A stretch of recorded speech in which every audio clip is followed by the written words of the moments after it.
Hello guys, welcome to ABS classes Bharat online classes. आज हम बात करेंगे मानव में पोषण लेक्चर 2 की। लेक्चर 1 में हमने कुछ चीज़ें देखी थी, तो थोड़ा सा हम उसे देख लेते हैं, थोड़ा सा उसके ऊपर एक पॉइंट ऑफ व्यू बात कर लेते हैं कि क्या क्या हमने देखा था।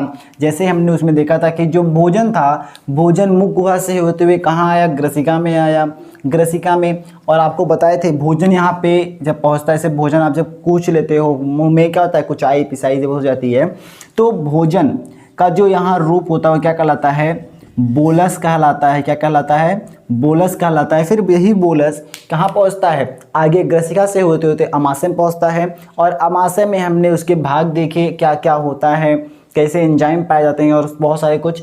तो उसके बाद अब हम बात करेंगे अग्नाशय की। अगर आपने लेक्चर 1 नहीं देखा है तो पहले जाइए लेक्चर 1 देख लीजिए, ताकि आपको बेहतर समझ में आए, वरना आपको कुछ चीज़ें क्लियर नहीं होंगी। तो उसके बाद बात करते हैं अग्नाशय की। तो अगर आप वीडियो पे नए हैं तो चैनल पे सब्सक्राइब करें और लाइक करें और साथ साथ चैनल को शेयर करें, क्योंकि आपके छोटे से केवल 2 सेकंड के काम के लिए हमारा जोश बढ़ जाता है और हमें आपके लिए और मेहनत करने का मन करता है। तो 1 सेकंड के लिए वीडियो को पॉज करें और ये पहला काम कर दे कि वीडियो को आप लाइक करें। 1 सेकंड के लिए आप वीडियो को लाइक करें और अब चलते हैं अपने टॉपिक के ऊपर। तो अग्नाशय, अब देखते हैं अग्नाशय क्या है।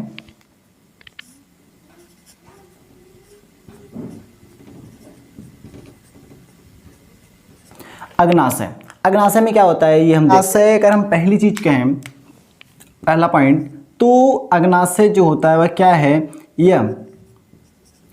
यह एक ग्रंथि है। क्या है? ग्रंथि है। भाई अग्नाशय क्या होता है, एक ग्रंथि होता है। आप देख रहे होगे ये जो पत्तीनुमा संरचना पाई जा रही है, ये क्या है, अग्नाशय है। और जो किसके पास पाई जा रही है, जस्ट अमाशय जहाँ खत्म हो रहा है, यानी जहाँ से इसका पाइलोरिक भाग शुरू हो रहा है, वहाँ पे अग्नाशय पाया जा रहा है। तो ये पत्तीनुमा संरचना क्या कहलाती है, अग्नाशय कहलाती है। और साथ साथ जो अग्नाशय होता है यह एक पूर्ण पाचक एंजाइम होता है। यह क्या है, एक पूर्ण पाचक एंजाइम है। पूर्ण पाचक एंजाइम है, यानी यह कहीं ना कहीं भोजन पूरी तरह से पचाने में मदद करता है। और तीसरी बात करें तो जैसे इसको उत्तेजित करने का काम क्या होता है, उत्तेजित, कि भाई अग्नाशय को क्या करना है, अपने एंजाइम को निकालना है, तो उत्तेजित करने का काम कौन करता है, तो उत्तेजित करने का काम सिक्रेटिन नामक हार्मोन करता है। सिक्रेटिन नामक हार्मोन निकलता है, जिससे जो अग्नाशय होता है, अग्नाशय क्या होता है, उत्तेजित होता है, क्या करने के लिए, अपने एंजाइम को निकालने के।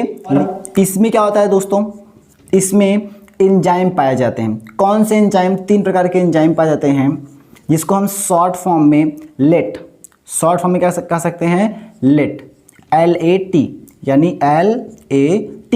यल से क्या होता है, लाइपेज। क्या होता है, लाइपेज। ए से एमाइलेज। टी से क्या होता है, टी से ट्रिप्सिन।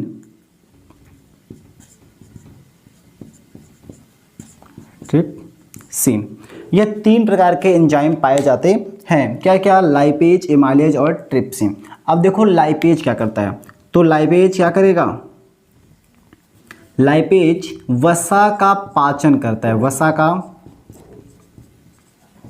पाचन क्या करेगा, वसा का पाचन करेगा। जो वसा है, वसा को यह वसा अम्ल में तोड़ देता है, वसा अम्ल में तोड़ देता है, वसा का पाचन करता है। एमाइलेज क्या करेगा, आप पहले ही पता है भाई, क्या करेगा, स्टार्च का पाचन करेगा। एमाइलेज क्या करेगा, स्टार्च का पाचन करेगा। और ट्रिप्सिन, ट्रिप्सिन पहले एक चीज़ आपको पीछे लेके चलते हैं कि जब अमाशय में पहुंचे थे, तो अमाशय में क्या हुआ था कि अमाशय में पाइलोरिक भाग में, अमाशय के पाइलोरिक भाग में क्या पाया जा रहा था, पेप्सिन नामक एंजाइम पाया जा रहा था। क्या पाया जा रहा था, पेप्सिन। अमाशय में जो पाइलोरिक भाग था उसमें क्या पाया था, पेप्सिन। और ये पेप्सिन क्या कर रहा था, पेप्सिन, यह पेप्सिन प्रोटीन को पेप्टॉन में तोड़ दिया था, पेप्सिन क्या था, प्रोटीन को पेप्टॉन में बदल दिया था। अब इसके आगे आ जाओ भाई, ट्रिप्सिन, यहाँ पर जो ट्रिप्सिन होता है यह पेप्टॉन को, किसको, पेप्टॉन को पेप्सिक एसिड में तोड़ देता है। यहाँ पर जो प्रोटीन होता है यानी पेप्टॉन, प्रोटीन टूट के क्या बन गया था, पेप्टॉन बन गया था वहाँ पर, तो यहाँ आएगा क्या, पेप्टॉन आएगा ना। तो यहाँ पेप्टॉन क्या होता है, पेप्टॉन को का पेप्टाइड में टूटना ना। मतलब पहला पॉइंट हम देखें कि जो अमाशय था, अमाशय में क्या हुआ, अमाशय में जो पेप्सिन नामक एंजाइम पाया, प्रोटीन को पेप्टॉन में बदल दिया था। फिर जब आगे आया अमाशय से वह कहाँ आएगा, अग्नाशय के द्वारा। तो अग्नाशय में 3 एंजाइम पाए गए थे, लाइपेज, एमाइलेज और ट्रिप्सिन। लाइपेज ने वसा का पाचन किया, वसा को वसा अम्ल में तोड़ दिया। एमाइलेज ने स्टार्च का पाचन किया। ट्रिप्सिन क्या करेगा, पेप्टॉन को फिर पेप्टाइड में तोड़ देगा। तो यहाँ पर जो प्रोटीन था वह प्रोटीन किसमें टूट गया, पेप्टाइड में टूट गया है। किसमें टूट गया है, पेप्टाइड में टूट गया। अब आगे चलते हैं, इसके और चीज़ों को क्लियर कर लेते। तो ये अग्नाशय समझ में आया, अग्नाशय क्लियर हो गया। यह क्या है, पूर्ण ग्रंथि है और साथ साथ पूर्ण पाचक एंजाइम होता है जो अग्नाशय में पाया जाता है। अग्नाशय रस होता है, अग्नाशयी रस होता है। और यह अग्नाशयी रस जो निकलता है वह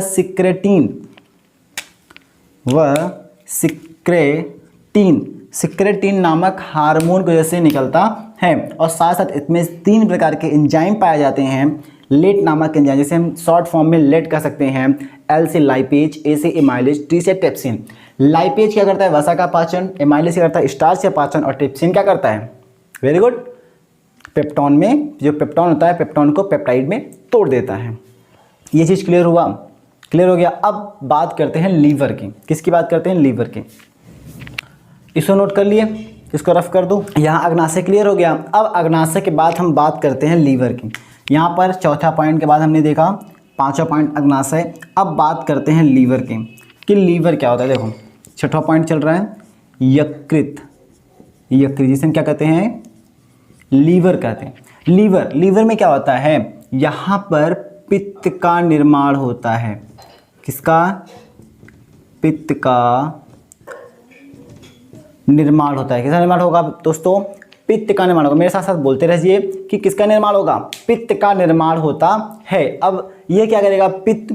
यहाँ पर मैं आपको एक चीज़ बताऊँ कि इससे पहले जैसे हमने बात किया था अमाशय में, अमाशय हमने देखा था कि अमाशय में जो भोजन था, आप बताओ कि वह क्षारीय था कि अम्लीय था, कैसा था, जो उसका माध्यम था वह क्षारीय था कि वह अम्लीय माध्यम था। तो आप क्या कहेंगे, अमाशय में भोजन कैसा था, अम्लीय था।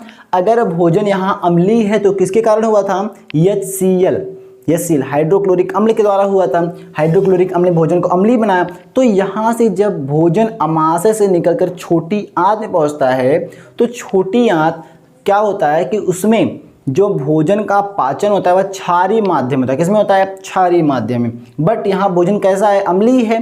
तो भोजन अम्लीय है तो उसको क्षारीय कौन बनाएगा, उसके लिए अग्नाशय और पित्ताशय या एंजाइम होते हैं या श्रावण करते हैं, यहाँ से यह रस निकलता है। ठीक, तो यहाँ पर क्या होता है, पित्त का निर्माण होगा। क्या होगा, पित्त का निर्माण होगा। और यह पित्त क्या करता है, भोजन को क्षारीय बनाता है। क्या करता है, भोजन को क्षारीय बनाता है। और साथ साथ जो पित्त का पीएच वैल्यू होता है, पित्त की जो पीएच वैल्यू होता है कहीं 8 होती है। कितनी होती है, 8। मतलब ये अगर हम बात करें तो इतनी कड़वी होती है पित्त की, हम अंदाजा बना सकते हैं। मुंह में अगर हम उसे स्वाद के रूप में चेक करें तो बहुत ज़्यादा कड़वी होती है जो पित्त का होता है। तभी तो भोजन क्षारीय बनेगा, अम्लीय है ना, अम्लीय को क्षारीय बनेगा तो ज़्यादा होना चाहिए। तो यहाँ यकृत में क्या होता है, पित्त का निर्माण होता है। तो हम कह सकते हैं यकृत पित्त रस और पित्त लवण को बनाता है। क्या करता है, पित्त लवण को बनाता है। साथ साथ तो अगर पित्त रस है तो हम लिखेंगे पित्त रस का कार्य क्या होता है, पित्त रस कार्य भोजन को क्षारीय बनाना। भोजन क्या करना, क्षारी बनाना। और पित्त लवण का काम क्या होता है, पित्त लवण का काम वसा का पाचन, यह भी वसा के पाचन में मैं कहता नहीं इमल्सिफिकेशन, इमल्सिफिकेशन। इमल्सिफिकेशन क्या होता है, जो वसा होता है वसा को वसा अम्ल में तोड़ देना। इमल्सिफिकेशन क्या होता है, वसा को वसा अम्ल में तोड़ देना, इमल्सिफिकेशन कहलाता है। इच क्लियर हुई, इतना समझ में आया। तो हमें क्या दिखा, यहाँ पर यकृत क्या कर रहा है, पित्तरस को बना रहा है, और पित्तरस यानी पित्तरस और पित्त लवण को बना रहा है। जो पित्तरस का निर्माण कितना होता है, पित्तरस का जो पीएच वैल्यू होती है वह 8 होती है। साथ पित्तरस जो होता है भोजन को क्षारी बनाता है, और पित्त लवण क्या होता है, वसा का पाचन करता है। इस क्लियर हुआ, इतना समझ में आया। इमल्सिफिकेशन करता है। तो लीवर के यह कार्य हुए लीवर में पित्ताशय के। पित्ताशय क्या करेगा, लीवर है, लीवर में क्या हो रहा है, पित्त का निर्माण हो रहा है। तो पित्त का अगर निर्माण हो रहा है तो पित्त को रखेगा कौन, अगर पित्त का निर्माण होता है, अगर पित्त बना तो जो थैली होती है जो पित्त को रखेगी उसे हम क्या कहेंगे, पित्ताशय। क्या कहेंगे, पित्ताशय। क्या कहेंगे, पित्ताशय। पित्ताशय में क्या होता है, पित्त रस होता है। क्या होता है, पित्त रस होता है। क्या करेगा, वसा का पाचन करेगा, सेम यही वसा का पाचन करेगा, भोजन को क्षारी बनाएगा।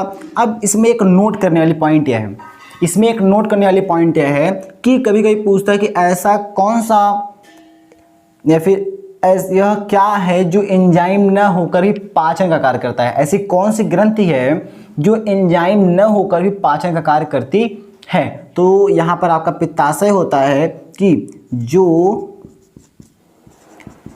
एंजाइम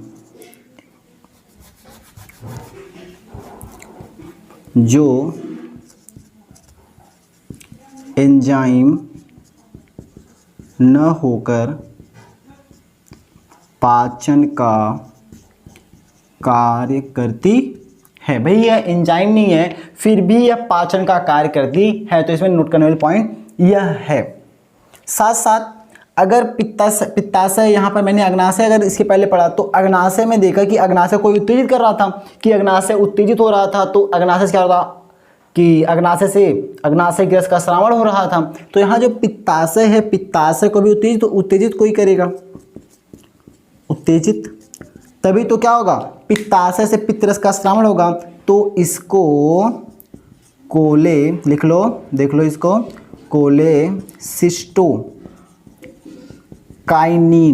कोलेसिस्टोकाइनिन नामक हार्मोन के द्वारा यह पित्ताशय से पित्तरस का श्रावण होता है। तो चीजें क्लियर हुई, पित्ताशय समझ में आया। पित्ताशय आप एक बार फिर देख लो,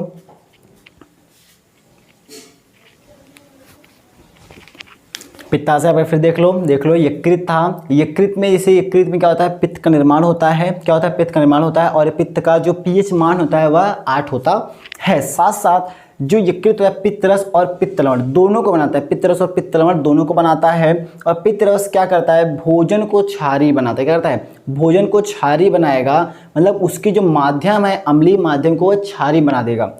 और पित्त लवण क्या करता है, वह वसा का पाचन करता है। साथ साथ अगर यहाँ पित्त का निर्माण हो रहा है, पित्तरस बन रहा है, तो उसको कोई रखेगा, ऐसी कोई थैली होगी जो उसको रखेगी पित्त को, तो उसे हम कहते हैं पित्ताशय कहते हैं। तो पित्ताशय समझ में आया, पित्ताशय में पित्तरस होगा और वो वसा का पाचन करेगा।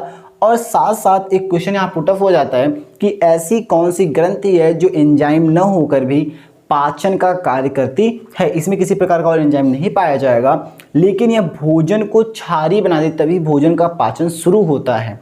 तो ये कहीं ना कहीं पाचन का कार्य कर रही है। और साथ साथ इसको उत्तेजित कौन करेगा, भाई तुमको क्या करना है, पित्तरस का श्रावण करना है, पित्तरस निकालना है।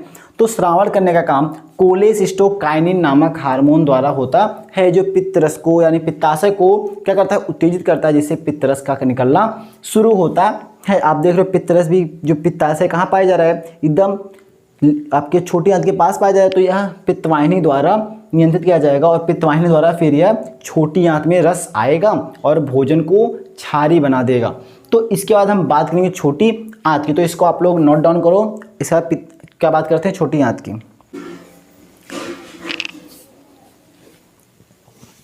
सर पित्ताशय को भी देख लिया। अब हम बात करते हैं छोटी आंत की। तो छोटी आंत देखते हैं। छोटी आंत जिसको कहते हैं इंग्लिश में स्मॉल इंटेस्टाइन कहते हैं, स्मॉल इंटेस्टाइन। यह स्मॉल इंटेस्टाइन आप जानते हैं कहने के लिए छोटी होती है ना, यह कहने के लिए छोटी होती है लेकिन यह बड़ी होती है। अगर इसकी लेंथ की बात करें, लंबाई की बात करें, तो यह लगभग 6 से 7 मीटर की होती है। कितनी इसकी जो लंबाई होती कितनी होती है? 6 से 7 मीटर की होती है। अगर छोटी आंत की लंबाई की बात करें कि इसकी लंबाई कितनी है, तो 6 से 7 मीटर की होती है, जो छोटी आंत होती है। तो छोटी आंत की अगर बात करते हैं तो छोटी आंत किसके बाद शुरू होती है? अमाशय की बात, मतलब अमाशय जो खुलता है वह छोटी आंत में खुलता है। तो अमाशय के जो छोटी आंत होती है, छोटी आंत के 3 भाग होते हैं। देख लो स्मॉल इंटेस्टाइन क्या है? स्मॉल इंटेस्टाइन, स्मॉल इंटेस्टाइन की बात करें तो पहला पॉइंट, यह पाचन का पूर्ण स्थल है। मतलब यहाँ पर पूर्ण रूप से पाचन हो जाता है। यहाँ पर क्या होता है? जो पाचन होता है वह पूर्ण रूप से हो जाता है। साथ साथ यहाँ क्या होगा? तो यहाँ पर पहले क्या क्या कार्य हो जाएगा? पाचन होगा और प्लस अवशोषण होगा। क्या होगा? यहाँ पर मतलब भोजन को पाचन भी कर लिया जाएगा और भोजन को अवशोषण भी कर लिया जाता है। और साथ साथ अगर बात करें तो छोटी आंत के 3 भाग होते हैं। कितने भाग? 3 भाग। मतलब छोटी आंत जो पूरा यहाँ पर आपको कुंडलीनुमा संरचना दिख रही है उसके 3 भाग हो जाते हैं। पहला ग्रहणी, दूसरा मध्यांत्र और तीसरा शेषांत्र। शेषांत्र ग्रहणी को हम लोग क्या कहते हैं? Duodenum, duodenum. इसे कहते हैं जेजनम, जेजनम। इसे कहते हैं इलियम ना। तो ग्रहणी यहाँ पर समझ में आ रहा है, क्लियर हो रहा है चीज़ें। अगर कोई भी दिक्कत हो कमेंट बॉक्स में कमेंट करें, आपको चीज़ें फिर से समझाई जाएंगी ना। चाहे आपको रिप्लाई के द्वारा समझाया जाएगा या फिर आप हमसे संपर्क जब आप कमेंट पे करेंगे तो आपको हम चीज़ें को बताएंगे ना। तो कैसे करना है वह मैं आपको बताऊँगा। अगर समझ में आए तो पहले आप कमेंट करिए चीज़ों को, तो उसके बाद मैं देखूँगा। तो यहाँ पर आप देखो जो छोटे आंत के 3 भाग होते हैं, ग्रहणी, मध्यांत और शेषांत, यानी डीडेनम, जेजनम और इलियम। ये 3 भाग होते हैं। अब ग्रहणी की बात करें तो ग्रहणी में क्या होता है? यहाँ हार्मोन निकलता है। ग्रहणी से निकलता है हार्मोन निकलता है। हार्मोन कौन सा निकलेगा? हार्मोन इसका हार्मोन जो यकृत जो पित्ताशय को उत्तेजित कर रहा था और जो अग्नाशय को। तो अग्नाशय को कौन उत्तेजित कर रहा था? बताइए, अग्नाशय को कौन उत्तेजित कर रहा था? हाँ, वेरी गुड, सिक्रेटिन। सिक्रेटिन। और पित्ताशय को कोलेसिस्टो, रुक जाओ,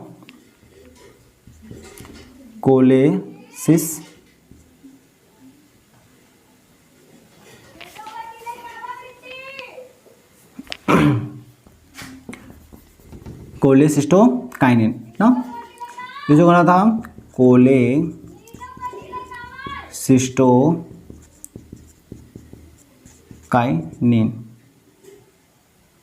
तो यहाँ से यह हार्मोन निकलता है जो क्या करता है? पित्ताशय को और आपके अग्नाशय को उत्तेजित करता है। तो क्या कहेंगे?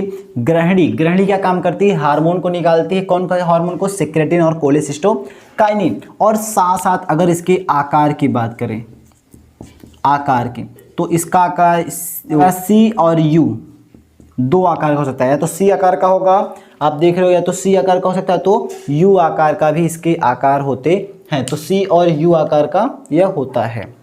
ठीक, आगे चले। यहाँ अब बात करते हैं मध्यांत की। मध्यांत में देखो क्या होता है भाई? मध्यांतर में जो ग्रहणी को ग्रहणी के बाद क्या आएगा, मध्यांतर, ग्रहणी के बाद मध्यांतर आएगा ना। तो यहाँ पर ग्रहणी समझ में, ग्रहणी क्या होता है, इसका आकार सी या यू आकार का हो सकता है और साथ साथ हार्मोन को निकालता है। कौन से हार्मोन को, सेक्रेटिन प्लस कोलेसिस्टोकाइनिन। इसके साथ साथ ग्रहणी, ग्रहणी क्या करता है, यह भोजन को स्थान देता है। भोजन क्या देता है, स्थान, मतलब भोजन को फैलने के लिए, भोजन को फैलने के लिए स्थान प्रदान कराता है कि यह भोजन कितना फैलेगा। तो अगर जैसे ग्रहणी की बात करें तो ग्रहणी की जो लेंथ होती है, ग्रहणी की जो लंबाई होती है वह 25 सेंटीमीटर होती है। कितनी होती है, 25। मैं बताया ना कि जो इसकी छोटे हाथ की लंबाई होती है पूरी कितनी होती है, 6 से 7 मीटर की होती है, 6 से 7 मीटर की होती है। तो उसमें 25 सेंटीमीटर आपका ग्रहणी होता है। और मध्याह्न की बात करें तो मध्याह्न कहीं ना कहीं 2.4 मीटर का होता है, 2.4 का मीटर का होता है। तो आप देख रहे हैं इसमें क्या है, काफ़ी जगह है, तो यह भोजन को जगह प्रदान करता है। अब जैसे आप देखते हैं कि घर पर जब भोजन बनता है तो भोजन क्या होता है, थाली में फैलाया जाता है ना। ऐसा नहीं होता कि उसे कोई चीज़ में एकदम बंद करके दे दिया जाए, ऐसा नहीं करते ना। तो क्या करते हैं, भोजन को फैला कर देते हैं। इसी प्रकार जब भोजन यहाँ आता है, सारे एंजाइम मिल जाते हैं, तो जेजुनम यानी मध्याह्न का भोजन को फैलाया जाता है, फैलने के लिए जगह दी जाती है, जहाँ पर इसका जो पाचन होता है काफ़ी अच्छे तरीके से होता है। इसके बाद भोजन आपका पहुँचता है शेषांत्र में। कहाँ पहुँचता है, शेषांत्र में। शेषांत्र जो लंबाई होती है लगभग 3.4 मीटर की होती है इसकी लंबाई। तो आप देख सकते हैं अगर इसको प्लस कर देंगे, जैसे 5 ये हो गया तो 1 मीटर का ये हो गया, 3 2 5 6, तो यह 6 से 7 सेंटीमीटर की आपकी लंबाई हो जाती है। तो शेषांत्र की अगर बात करें, शेषांत्र में क्या होता है, यहाँ पर क्या होता है, पाचन प्लस अवशोषण पूरा हो जाता है। किसका पाचन है, मतलब पूरा पाचन हो जाएगा, भोजन को स्थान मिले तो पाचन हो जाएगा। और पाचन में आने के बाद यहाँ पर अवशोषण यानी जो आपका प्रोटीन है, जो आपका विटामिन है, लवण है, सबका अवशोषण होगा। तो अवशोषण के लिए यहाँ पर क्या उपस्थित होगा, एक और चीज़, रसांकुर। रसांकुर क्या कहते हैं, विलाई कहते हैं। मतलब उंगली नुमा संरचना, अंगुली नुमा आकृति। यहाँ पर अंगुली नुमा आकृति पाई जाती है जो भोजन, जैसे जो अमाशय की दीवारों पर प्रेजेंट होती है, उपस्थित होती है। और जब भोजन आप पच जाता है तो यह जो अंगुली नुमा संरचना होती है, यहाँ से भोजन को, जो भोजन में पाचन है उसके तत्व हैं उसको अवशोषित कर लिया जाता है। और यह किससे जुड़ी होती है, रक्त वाहिनियों से, और रक्त वाहिनियों द्वारा रक्त में और रक्त से समस्त कोशिकाओं में पहुंचा दी जाती हैं। किसी द्वारा, अवशोषण के द्वारा। तो यहाँ पर कहीं कि अवशोषण क्षेत्र होता है ना, विलाई पाया जाता है, रसांकुर पाया जाता है जो अवशोषण का कार्य करता है। ठीक, यह चीज़ समझ आ रही है कि नहीं आ रहा है, ये चीज़ समझ में आ रही है। यहाँ पर क्या पाया गया, जो शेषांत्र था वह 3.4 मीटर का था, पाचन प्लस अवशोषण हुआ, और साथ साथ रसांकुर पाया गया। रसांकुर को इंग्लिश में विलाई कहते हैं। और जो विलाई की संरचना होती है वो अंगुलीनुमा होती है ना। कैसी होती है, अंगुलीनुमा होती है। अंगुलीनुमा होने के कारण यहाँ पर भोजन का अवशोषण बढ़ जाता है। और साथ साथ यहाँ पर इरेप्सिन नामक इरेप्सिन एंजाइम पाया जाता है। इरेप्सिन एंजाइम पाया जाता है। यह इरेप्सिन एंजाइम क्या करेगा, यहाँ पर भी प्रोटीन का पाचन होता है। किसका पाचन, प्रोटीन का पाचन। अब आप मुझे बताओ कि यहाँ प्रोटीन का कौन सा रूप है, यहाँ प्रोटीन का कौन सा रूप है। प्रोटीन को आपने बार देखा अमाशय में पचा, तो अमाशय में प्रोटीन किस में टूटा था, वेरी गुड, पेप्टॉन में। और फिर आगे आने के बाद छोटी आने पहुंचा तो आपके अग्नाशय के पास पहुंचा, तो अग्नाशय में 3 एंजाइम पाए गए थे। उसमें आपका कौन सा एंजाइम था, ट्रिप्सिन। ट्रिप्सिन ने क्या किया था, ट्रिप्सिन ने पेप्टॉन को पेप्टाइड में तोड़ दिया था। तो यहाँ पर कौन सा क्या पहुंचेगा, कौन सा रूप, पेप्टाइड। और यह पेप्टाइड को फिर किस में तोड़ देगा, एमिनो अम्ल में। एमिनो अम्ल में, यानी यहाँ प्रोटीन का भी पूरा पाचन हो जाता है। प्रोटीन ही पूरे इस तरीके से टूट जाता है। जो प्रोटीन का लास्ट रूप एमिनो एसिड होता है, यानी एक जो प्रोटीन बनता है वह एमिनो एसिड से ही बनता है। तो यहाँ पर प्रोटीन का पूरा पाचन यहाँ भी होता है। जो एमिनो अम्ल हो जाता है तो वह फिर रसायनकों द्वारा अवशोषित कर लिया जाता है। अब आखिरी चीज़, जैसे अब छोटे हाथ के बाद बड़ी याद आएगी, तो यहाँ पर मैं आपको बता दूँ, यहाँ सिर्फ जल का अवशोषण नहीं होता है। जल का अवशोषण क्या होता है? नहीं होता है। यहाँ जल का अवशोषण नहीं होगा, सबका अवशोषण होगा, लेकिन जल का अवशोषण नहीं होगा। जल का अवशोषण बड़ी आंत में होगा। तो इसको आप नोट कीजिए, इसका स्क्रीनशॉट लीजिए। अब हम बात करते हैं बड़ी आंत की, कि बड़ी आंत में क्या क्या चीज़ें हो रही हैं। इसके बाद हम बात करेंगे बड़ी आंत की। किसी बात करेंगे? बड़ी आंत की। तो बड़ी आंत अब देख लेते हैं। छोटी आंत समाप्त हुई और छोटी आंत से यह भोजन कहाँ जाएगा? बड़ी आंत में। किसमें? बड़ी आंत, यानी लार्ज इंटेस्टाइन में बड़ी आंत में पहुंचेगा। अब बड़ी आंत में आने के बाद मैंने क्या बताया, यहाँ भोजन का तो पूरा अवशोषण हो जाता है, बट यहाँ पे क्या होता है? जल का अवशोषण नहीं होता है। और जल का अवशोषण कहाँ होगा? बड़ी आंत में होगा। अब आप जानते हो कभी कभी आपको डायरिया हो जाता है। क्या होता है? डायरिया। तो डायरिया में क्या होता है दोस्तों? डायरिया में जल का अवशोषण नहीं होता और यही जल का अवशोषण नहीं होता, क्या होता है? आपको पेचिश पड़ना शुरू हो जाता है। क्या होता है? पेचिश जो होता है, पेचिश होना शुरू हो जाता है। क्यों? क्योंकि यहाँ जल का अवशोषण नहीं हो रहा है, तो क्या होगा? आपको पेचिश होना शुरू हो जाएगा। दूसरी चीज, बड़ी आंत में क्या होगा? अब क्या देख सकते हैं बड़ी आंत में हम कह सकते हैं यहाँ पर क्या होता है, मैंने क्या होता है भाई, किसका अवशोषण नहीं हो रहा है यहाँ पर भाई? छोटी आंत में, जो आपने बताया छोटी आंत में जल का अवशोषण नहीं होता। पहला पॉइंट, बड़ी आंत में क्या होगा? जल का अवशोषण होगा। क्या होगा? जल का अवशोषण, यानी जल को अवशोषित किया जाता है। और साथ साथ जल को अवशोषित किया जाएगा तो क्या होगा? और चीज देख सकते हैं, जल को अवशोषित किया जाएगा। और साथ अगर आप देख रहे हैं तो यहाँ पर यह क्या है? परिशेषिका। अगर हम बात करें तो परिशेषिका यह होती है अपेंडिक्स। इसे हम सीकम कहते हैं। क्या कहते हैं? सीकम। जो आपको समझा सीकम। और सीकम की नीचे होती है परिशेषिका लटकी होती है। परिशेषिका क्या है? परिशेषिका नहीं, यह परिशेषिका भाग है, इसे कहते हैं अपेंडिक्स। आपने नाम सुना होगा अपेंडिक्स की, बहुत लोगों को अपेंडिक्स हो जाता है यहाँ पर किनारों पर। तो वह क्यों होता है? ऐसा इसलिए होता है, कभी कभी जैसे आपने तेली चीज़ें खाते हो, भोजन जो होता है तेली आप खाते हो, तो उसके फिसलने का मतलब आपने भोजन को फिसल गया तो भोजन कभी कभी अपेंडिक्स में आता है। और जब भोजन आएगा तो कुछ दिन पड़ा रहेगा तो भोजन क्या होगा? सड़ना शुरू हो जाएगा, क्योंकि भोजन का पाचन तो यहाँ होगा नहीं। और जब भोजन पचेगा नहीं तो भोजन सड़ेगा, और सड़ने से क्या होता है? इनके कुछ के वहाँ पर थोड़ी सी डैमेज के कारण सूजन आ जाती है, और सूजन में फिर क्या होगा? आपको दर्द होना शुरू हो जाएगा। तो बाद में जब आप कहोगे तो फिर इसे क्या करेंगे डॉक्टर? कट करके निकाल देते हैं, क्योंकि क्या होता है भाई, आपका अवशेषी अंग है, इसका शरीर में कोई इस्तेमाल नहीं होता है। तो यहाँ पर क्या होता है? निचला भाग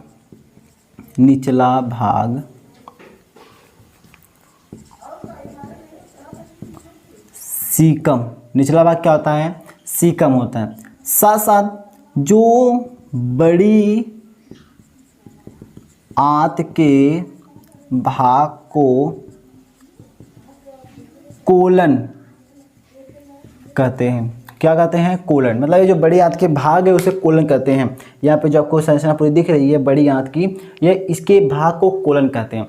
अब यह 4 प्रकार के होते हैं। कितने प्रकार के? 4। पहला, एक आरोही कोलन। आरोही कोलन मतलब जो ऊपर की तरफ जा रहा है, आरोही कोलन। दूसरा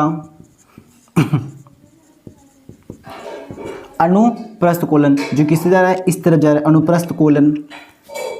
तीसरा आरोही, अनुप्रस्थ और आरोही कोलन। मतलब पहला आरोही जो ऊपर की तरफ गया, दूसरा अनुप्रस्थ और तीसरा आरोही कोलन। और यही चौथा आपका हो जाता है सेगमोइड कोलन। मतलब जो टुकड़ों में बढ़ जाता है, टुकड़ों में एक छोटे टुकड़े में है, उसे कहते हैं सेगमोइड कोलन कहते हैं। और सेगमोइड कोलन के बाद वो क्या होता है? कहाँ पहुँचेगा? गुदा द्वार में पहुँच जाता है। तो यहाँ पर आपने क्या देखा? बड़ी आंत क्या हम लार्ज इंटेस्टाइन कहते हैं। कभी कभी आपको यहाँ पर किसका अवशोषण होगा? जल का अवशोषण होता है, किसका अवशोषण होगा? जल का अवशोषण होगा।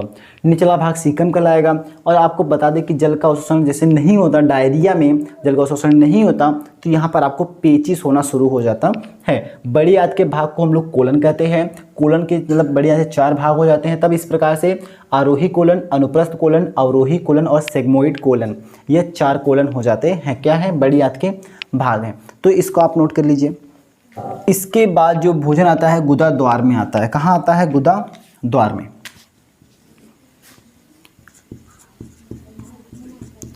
गुदा द्वार में। गुदा द्वार में कैसा भोजन आएगा? जो पूर्ण पाचित भोजन होगा, पूर्ण पाचित यानी अपशिष्ट कह सकते हैं, अपशिष्ट भोजन। इसमें होता है जो भोजन पूर्ण रूप से अधिक रहता है, उसके बाद भोजन यहाँ जो आता है वह पूर्ण रूप से पाचन हुआ रहता है और यह अपशिष्ट भोजन ही फिर गुदा द्वार में पहुँचता है। कहाँ पहुँचेगा? गुदा द्वार में पहुँचेगा। गुदा द्वार द्वारा भोजन को शरीर से बाहर निकाल दिया जाता है, जिसे हम क्या कहते हैं? एनएस कहते हैं। एनएस के द्वारा भोजन को बाहर निकाल दिया जाएगा मलाशय के द्वारा। तो यहाँ पर भोजन पूर्ण पाचित यानी यहाँ पर भोजन का अपशिष्ट रूप होता है, जहाँ पर भोजन पूर्ण रूप से पचने के बाद आता है।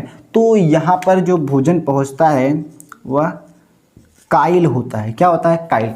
यहाँ मैंने बताया बोलस, यहाँ पर जब भोजन पहुँचता है यहाँ पर, तो यह भोजन काइम हो जाता है। क्या होता है? काइम। यहाँ पर भोजन का कौन सा रूप होता है? यहाँ पर भोजन का दूसरा रूप होता है, जिसे हम क्या कहते हैं? काइम कहते हैं। और फिर भोजन जब यहाँ पहुँचता है तो उसे हम काइल कहते हैं। क्या कहते हैं? काइल। मतलब यहाँ भोजन का जो रूप पहुँचता है वह काइल होता है। तो भोजन के 3 रूप हुए। पहला काइम, पहला क्या हुआ? बोलस, जहाँ मुंह में भोजन था बोलस, जब वह अमाशय में पहुँचा तो काइम, और जब वह गुदा द्वार में पहुँचा तो काइम। यानी जब भोजन पूर्ण रूप से अवशोषित हो जाता है, जल का भी, पोषक तत्व का भी, तब वह भोजन काइम हो जाता है। तो आई होप आपको यहाँ तक चीज़ें क्लियर हो गई होंगी। इसके बाद देख लो आगे, थोड़ा सा आगे। तो यहाँ पर कभी कभी क्वेश्चन पूछता है कि छोटी आंत, अब नोट करके लिखना इसे आप लोग नोट करके लिखेंगे। छोटी आंत या में या फिर छोटी आंत से निकलने वाला एंजाइम, छोटी आंत से निकलने वाला एंजाइम। छोटी आंत से कौन सा एंजाइम निकलता है? तो क्या होता है? सक्कस इंट्रीगस। सक्कस इंट्रीगस नामक एंजाइम निकलता है। सक्कस इंट्रीगस नामक एंजाइम निकलता है। दूसरा नोट, भोजन के चरण। यहाँ हमने भोजन कितने चरण पढ़े, आप एक एक करके बताते जाएंगे। भोजन का पहला चरण हमने क्या पढ़ा? अंतःग्रहण। अंतःग्रहण हमने क्या किया? भोजन का यहाँ पे अंतःग्रहण किया, भोजन को मुख में लिया। तो भोजन को जो हम मुख में लेते हैं उसे हम क्या कहते हैं? अंतर्ग्रहण कहते हैं, पहला। दूसरा ने क्या किया? पाचन किया, दूसरा पाचन। तीसरा हमने क्या किया? अवशोषण। तीसरा हमने क्या किया? छोटी आंत से अवशोषण हुआ। अब जब अवशोषण हुआ, पोषक तत्व सब शरीर में पहुंच जाएंगे, कोशिका में पहुंच जाएंगे, तो क्या होगा? स्वांगीकरण होगा। चौथा पॉइंट स्वांगीकरण होगा। देख लो स्वांगीकरण क्या है? स्वांगीकरण वह प्रक्रिया है जिसमें जब भोजन अवशोषित, पूर्ण रूप से अवशोषित हो जाता है और जब वह कहाँ पहुँचेगा? कोशिका द्रव्य पहुँचेगा, तो वहाँ क्या होगा? ऊर्जा के रूप में होता है। तो हम कह सकते हैं भोजन को ऊर्जा में तोड़ना या फिर भोजन का ऊर्जा में परिवर्तित होना क्या कहलाता है? स्वांगीकरण कहलाता है। स्वांगीकरण कहलाता है। और एक 5वां पॉइंट लास्ट बच जाता है आपका, क्या होगा? उत्सर्जन। उत्सर्जन जैसे हम लोग इजिशन भी बोलते हैं, यानी उसका बहिक्षेपण, जो शरीर को सही से अपशिष्ट पदार्थ को बाहर निकाल देना ना। यह 5 चरण हो जाते हैं। एक और लास्ट में देख लेते हैं प्रोटीन का पाचन। इसे थोड़ा सा और बढ़िया से क्लियर कर लेते हैं। प्रोटीन का पाचन, तो पहला पाचन हमने अमाशय में पढ़ा। अमाशय में क्या हुआ? प्रोटीन पेप्सिन के द्वारा क्या हुआ? पेप्टॉन में टूट गया। फिर अग्नाशय में क्या हुआ?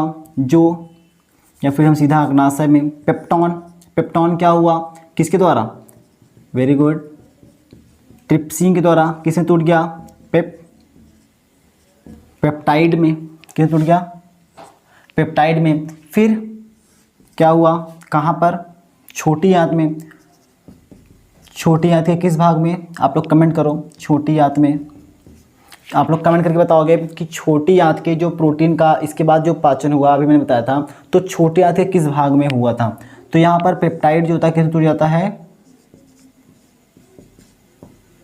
एमिनो अम्ल में। किसमें टूट जाता है? एमिनो अम्ल में। कौन सा एंजाइम तोड़ेगा इसको? तो इरेप्सिन। इरेप्सिन नामक एंजाइम इसको तोड़ता है ना। तो यहाँ पर भोजन का पूरा होता है प्रोटीन, पेप्टॉन में, पेप्टॉन पेप्टाइड में, पेप्टाइड एमिनो अम्ल तोड़ जाता है। आपको क्वेश्चन यह दिया गया है कि छोटी आंत के किस भाग में क्या होता है? पेप्टाइड अमीनो अम्ल में टूटता है। तो नॉर्मल क्वेश्चन है, आप इसका आंसर जरूर कीजिए। तो यहाँ पर आपका जो लेक्चर है मनुष्य में पोषण का वह समाप्त होता है। आई होप आपको यह पूरा समझ में आएगा पाचन, और इसके बाद आपको कोई वीडियो देखने की ज़रूरत नहीं पड़ेगी। तो कमेंट करिए कि क्या कोई दिक्कत है आपको और कौन सी चीज़ समझ में नहीं आई। और अगर वीडियो पसंद आई तो वीडियो को लाइक करें और चैनल को सब्सक्राइब कर ले। अगर नए हैं तो प्लीज़ चैनल को क्या कीजिए? शेयर कीजिए। इससे क्या होता है? मेरा उत्साह बढ़ता है, मेरा जोश बढ़ता है और मुझे आपके लिए मेहनत करने का मदद करता है। तो अगर वीडियो आपको पसंद आती है तो वीडियो को लाइक शेयर सब्सक्राइब जरूर करें। ठीक, इसके आगे बात करेंगे अगले वीडियो में। तो यहाँ तक आपको क्लियर हो गया, इसका स्क्रीनशॉट लीजिए।